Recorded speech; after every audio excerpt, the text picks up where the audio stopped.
American taxpayers should not be forced to pay for fighter jets for Pakistan. The president intends to spend over $300 million on 8 F-16 fighter jets for Pakistan.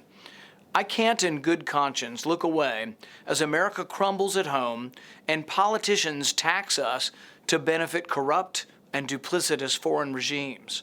When I travel across Kentucky and see the look of despair in the eyes of laid-off coal miners, when I see the anguish in the faces of those who live in constant poverty, I wonder why the establishment of both parties continues to send our money overseas to countries that take our money, that take our arms, and laugh in our faces. We've given $15 billion to Pakistan over the past decade, and yet their previous president admits that Pakistan funded and directly aided and armed the Taliban that hosted bin Laden. Bin Laden then escaped to Pakistan and lived there unmolested for a decade, within a mile of Pakistan's military academy.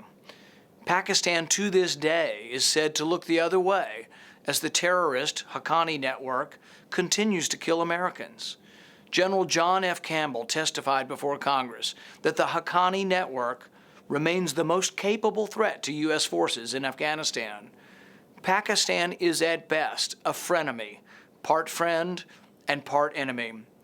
If Pakistan truly wants to be our ally, if Pakistan truly wants to help in a war against radical Islam, it should not require the American taxpayer to be stuck with the bill.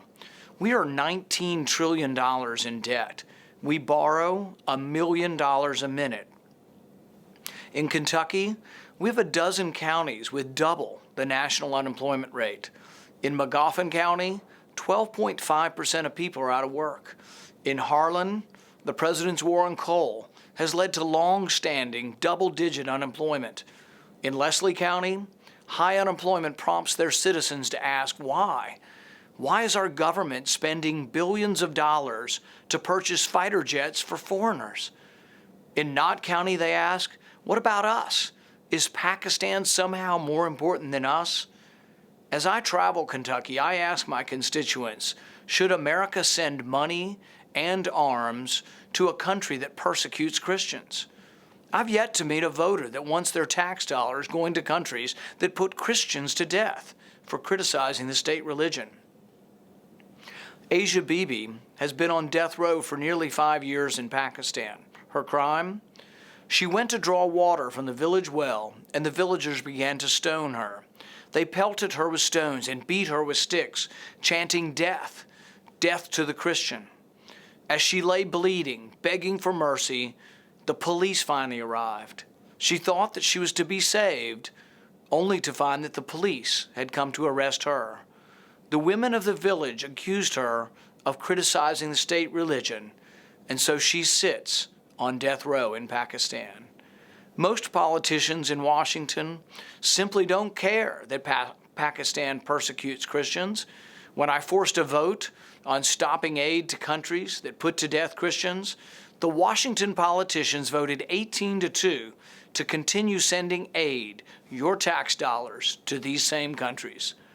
Is Pakistan our ally in the war on terror? Well, not only did they help the Taliban that hosted bin Laden, but when we finally got bin Laden, the Pakistani government imprisoned the doctor who helped us to get him, Shakil Afridi. So today, we will vote on whether the American taxpayers should foot the bill for 8 F-16 fighter jets for a country that imprisons the hero that helped us get bin Laden. I've yet to meet a voter who favors sending good money after bad to Pakistan. We have to borrow the money from China to send it to Pakistan. Such a policy is insane. Is it any wonder that Americans are sick and tired of the status quo in Washington? I call on Americans today to tell Washington, no, enough's enough. Let's not send one more penny to Pakistan. Let's not subsidize any more jets for Pakistan.